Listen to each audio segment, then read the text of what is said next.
one thing about Dilla, like I can never be stingy. To this day, I share drum sounds with people's samples because he shared with me. You know what I'm saying? We traded records, and he's somebody who I consider like to be the best or the king at that shit. So like, what do I look like trying to hold on to some fucking snare or some goofy shit like?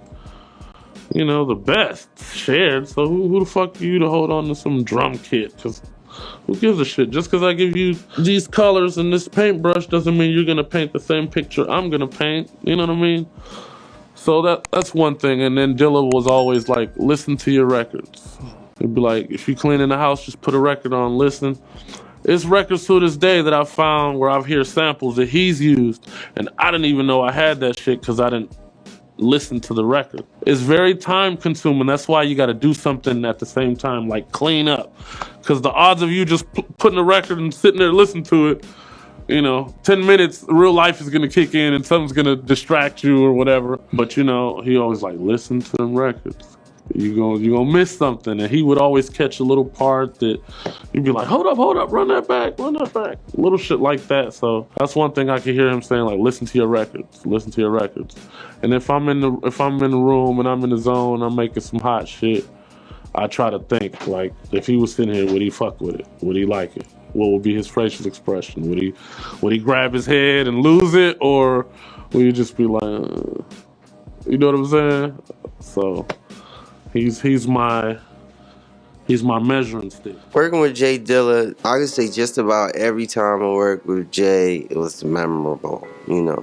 He just made everything look so incredibly easy and simple. And it wasn't until he passed that I talked to Quest, and he told me how prepared Dilla was always.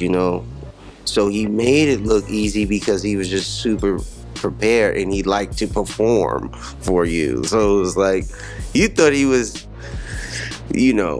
boom, just what am I gonna do? But it was all thought out, what records he was doing, things in his mind almost like Mozart would do.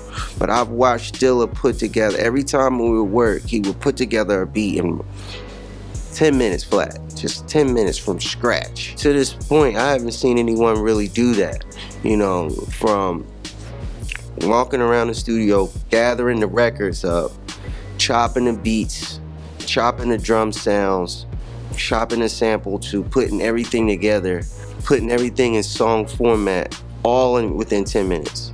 And that happened when we did Jazzmatazz. When I went there to work with him on his album, a record that never really came out, and everything we did for my music. Originally, we were gonna do.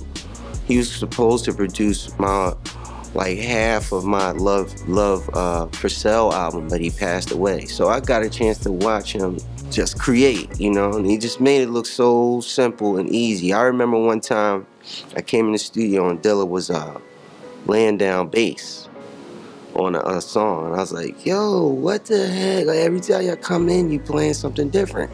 I didn't know he played keyboards. And he was like, I don't.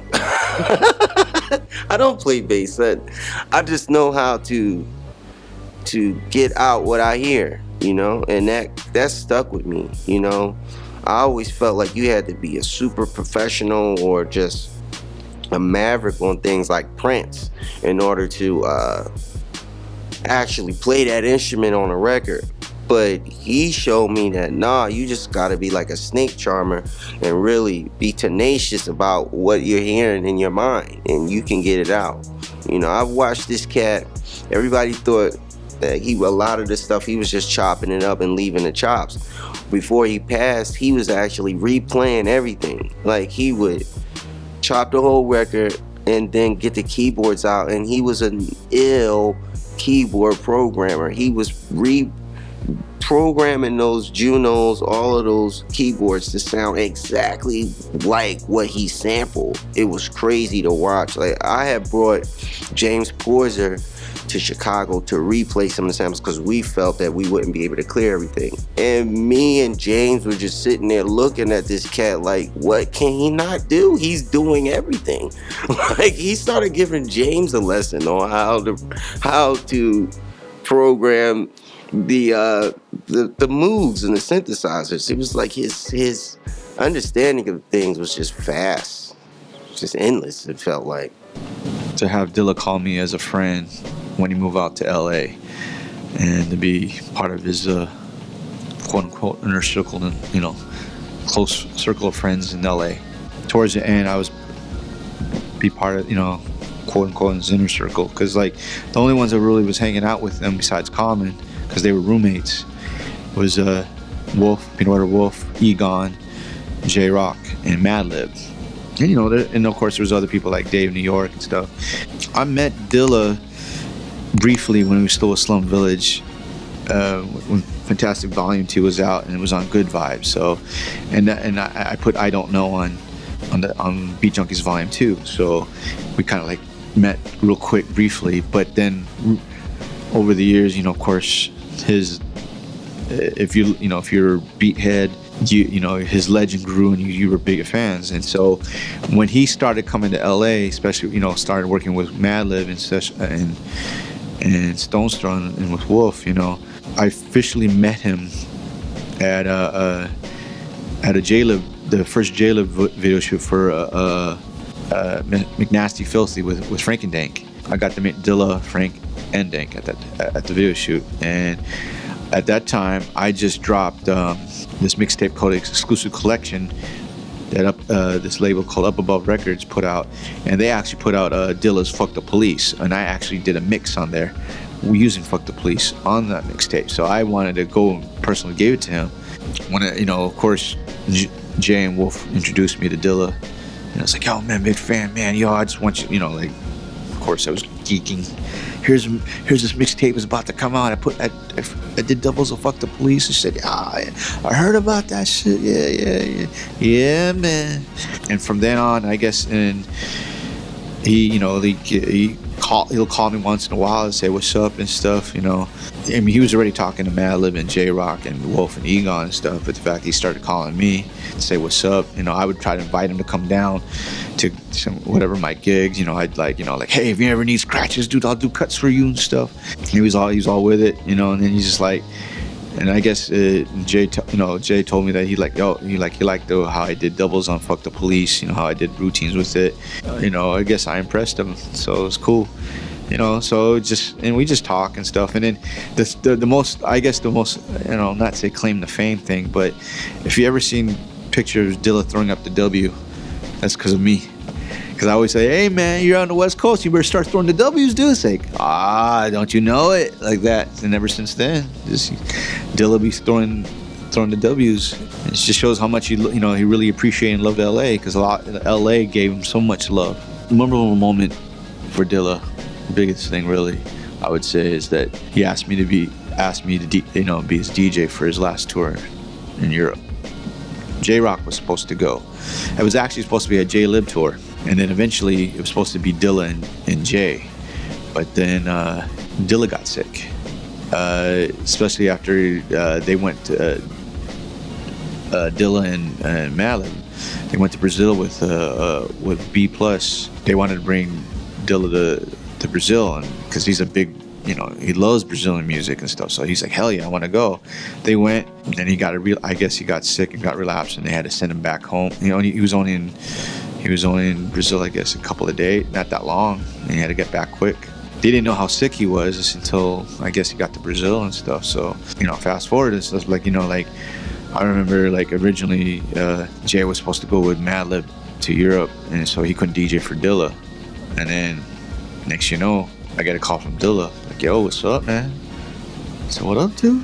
You know, when I haven't seen him, I heard he was sick. I didn't know how bad he was, but I heard he was sick. So when I heard him call me, it's like, shit, yo, what's up, dude? It's like, yo, man, I want you to roll. Come on, let's go. Come on, man. Yeah, man, let's go. Hell yeah, whatever you want, dude, I got you. And then I called, hey, Jay. You know, I told Jay, hey, man, thanks for letting Dilla know that, you know, recommended me to DJ for him. It's like, shit, you know, like, nah, man, I didn't say nothing. I saw Dilla. He hit you up on his own. So I was like, oh shit. Little did I know that, you know, how sick he was, and that, you know, this was going to be his last tour. Is that, you know, I remember, like, we were talking about rehearsing, but we never, couldn't connect because I didn't know he was like going through chemo and stuff like that. And actually, before that, the last time I seen Dilla all healthy, it was almost for my birthday. We used to throw this, the Junkies used to throw this club called Nightlife at the Knitting Factory. And I remember this because for whatever reason, Jay couldn't make it. And Dilla, we always told Dilla, you need to come down to our club and shit. And he came with Kareem Riggins and he came with Dave New York. And he was like, yo, where's Jay? He's like, oh, man, Jay's supposed to come. He's like, yo, but I'm here.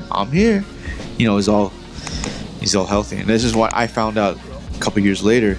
He just, finished a session with doing a session for his Shining album. So, so he was excited and stuff. So let's go out party.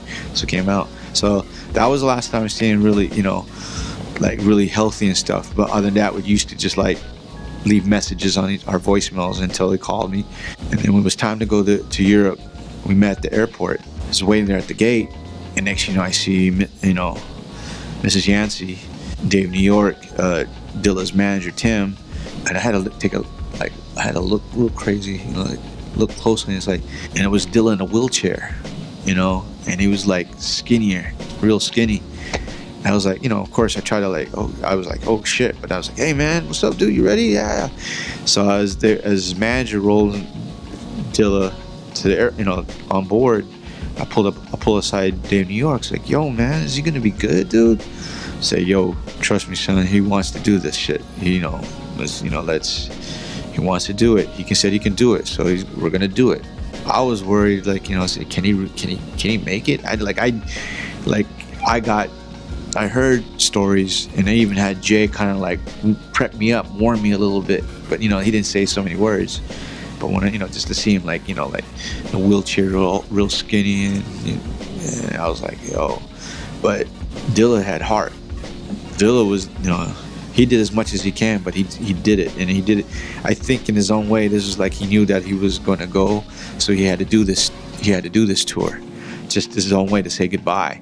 And I think him asking me to DJ for him was just, we always talked about doing some work. I think even at one point, when we were supposed to come after the tour, he's telling me I was to do some scratches. I was supposed to do some scratches for him on the Shining album or some other or whatever project he's working at.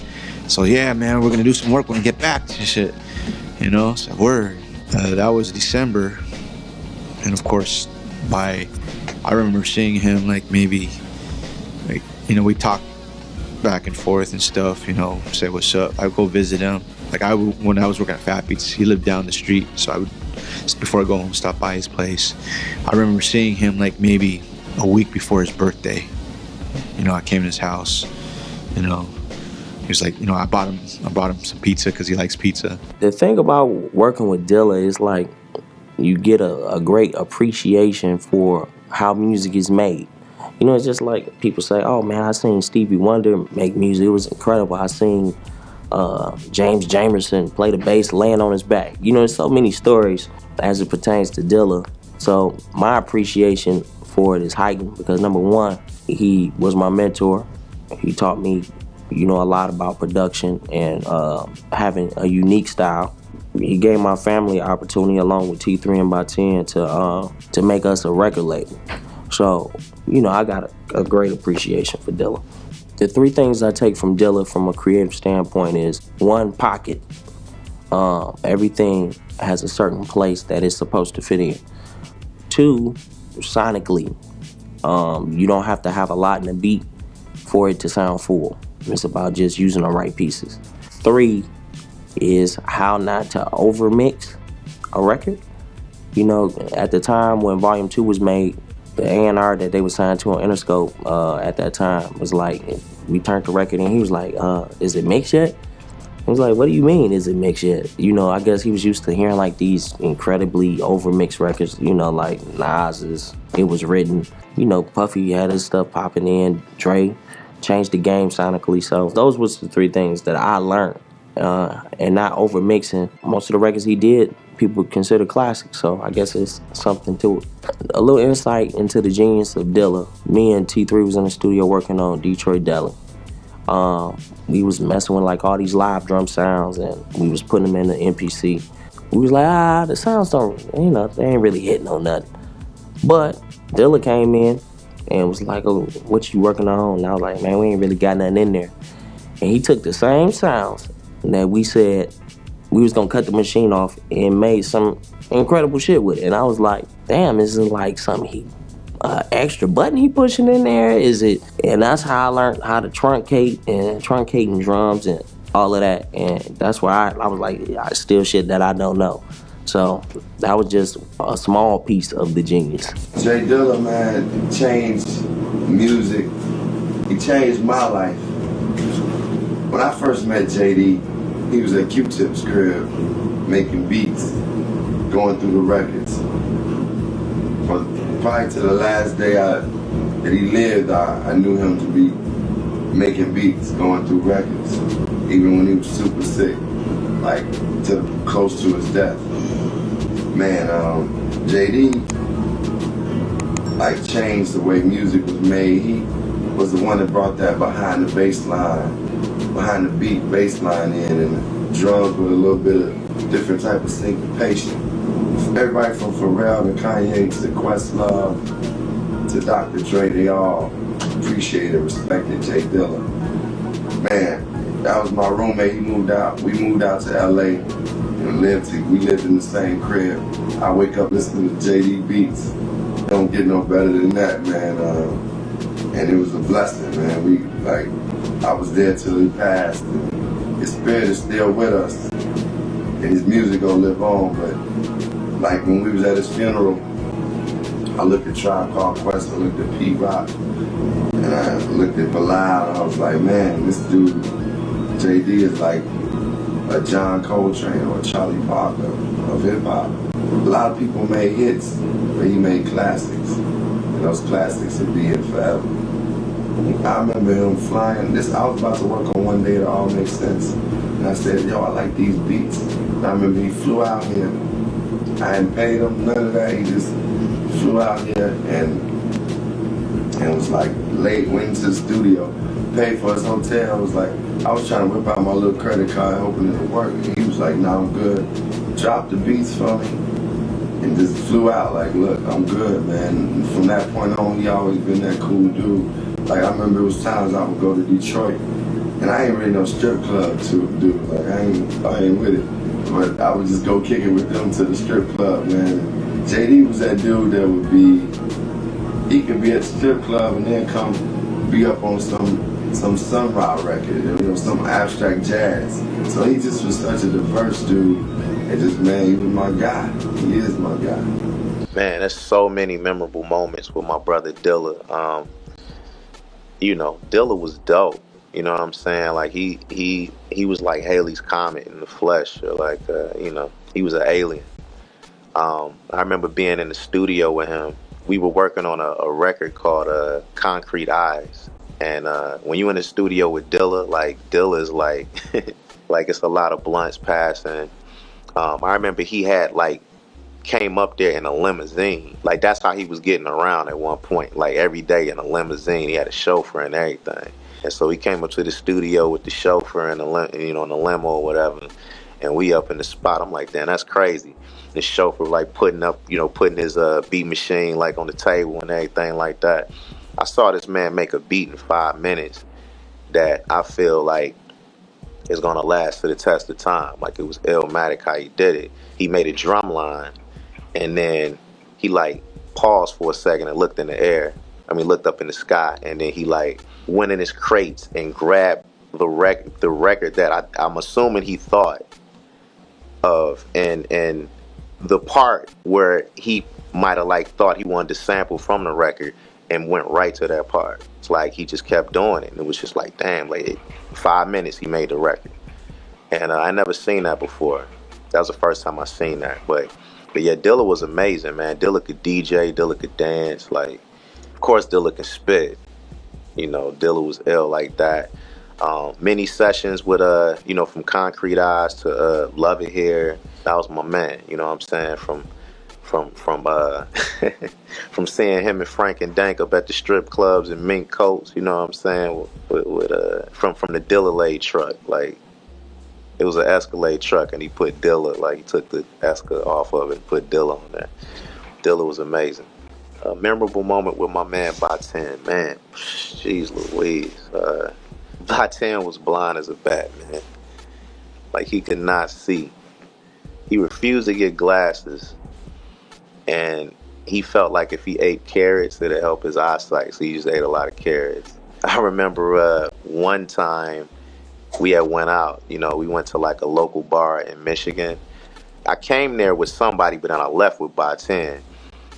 I didn't know that he couldn't see, you know what I'm saying? So we in the snow and he driving, and you know, it was a crazy drive home, pretty much. Let's just say the least. Like it was like we was slipping and sliding everywhere, like barely missing cars or whatever. Like it was crazy, but that's just a memory that I have of him. But no, that's a crazy memory. But I got mad other memories of him. Like Ba10 was that dude. I'm talking about, like, we'll be on the subway station and he's trying to hold his balance the whole time. You know how people trying to, you know, they want to grab like the poles or whatever, like so they don't fall. Like he purposely don't grab the poles. Like he's trying to keep his balance the whole time. Ba10 was unique, man. Like he was just that guy, man. You know what I'm saying? Like he'll come down from the hotel room with incense, like in his turban. You know what I'm saying? Like you just never knew what you was gonna get from Ba10, man. So definitely a comment. Studio story about my man Dilla. We were all at Studio A in Dearborn, back in, you know, on the outskirts of Detroit. And we were working, and we were working on the Welcome to Detroit album. The song was called Think Twice. A lot of people think it's me singing on that song, but I actually didn't sing on that song. I played keys, bass, and trumpet on that song. Dilla was actually singing on that song. So after we got the music done, he went into the studio, into the booth. And this is the first time in my life that I ever saw anybody actually cut a vocal and smoke weed at the same time. It was unbelievable. He was like, okay, run the track. And he would hit it. Baby, we ought to think twice. Ooh. That's how he did it, the whole song. He was hitting the joint and singing. I don't even understand. I can't hit a joint and talk, let alone sing. I don't know how he did it. He was amazing. That's just one of the amazing stories from Dilla. Dilla gave me my first East Side strip club experience ever. I was raised on the West Side. You know, I'm a West Side boy. And Detroit is kind of separated. You know, East Siders stay East, West Siders stay West for the most part. But I was with Dilla this night, and it was all of us. It was, you know, T3, Ba10, I think Frank and Dank was there. Yeah, he gave me my first East Side ghetto ballet experience, and it was interesting. And that was my first time tasting Cristal, and it was horrible. I don't remember too much. I was drunk. Everybody was drunk. I definitely remember being drunk. I remember we rode there. Dilla had I think he had a Range Rover at the time. We rode there. We popped bottles. The DJ's name was DJ Hennessy. I remember, because that's all I drank was Hennessy at that time. And we shared the same birthday. And we talked about that all night in between dances. The women were fluffy. It was a good time. That's what I can remember. But the experience was priceless, definitely. That's all I have to say about that story. I'm not going to go into details because you don't need to know the details, you know? J Dilla was a good friend of mine, and I got a chance to know J Dilla and Fat Cat. They were in a group together on Payday Records called First Down. And I just thought J Dilla's beats was so ill. I got fucking a lot of stories, man. And when I was working at Payday Records, that was one of my, you know, Dilla's beats was smacking, and I'm like, I love these dudes, right? So when I got to Warner Brothers Records, we needed a remix. So it was an artist named Little Indian that, oh damn, I forgot the brother's name. That Howie T signed, right? Howie T was an A&R at Warner Brothers. And nobody was playing this version of Little Indian.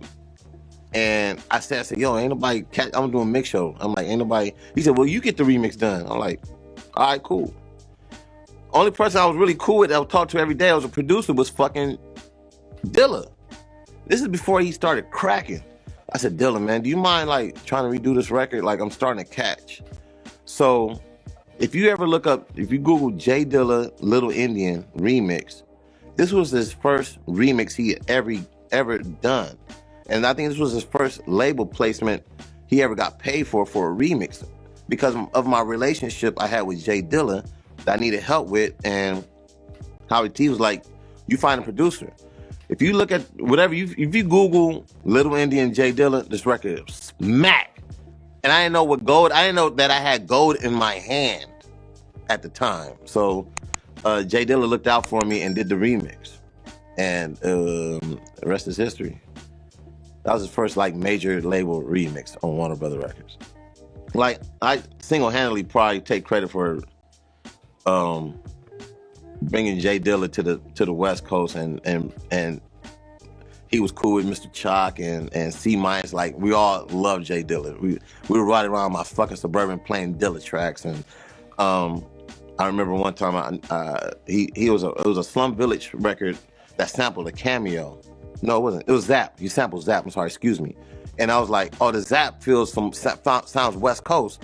And at the time, I had Daz and Trae D come to the radio station. They were doing jingles. They were doing a mix show. I had a mix show called Curb Serving, real West Coast. And I was like, I wanted a Dilla beat with Trae D and Daz rapping over it. So he sent me the instrumental, and I had those guys rap over J Dilla beat on some like West Coast hip hop slap shit. You know what I'm saying? But it was a Zap. It's on one of the Slum Village early albums, but I just had them flip it. I'm gonna send it to you. I got it actually, it's in my laptop. I'm gonna send it to you. Then another one was me and Dilla would always talk about. I would call Dilla on certain album days. I'm like, man, you listen to so album?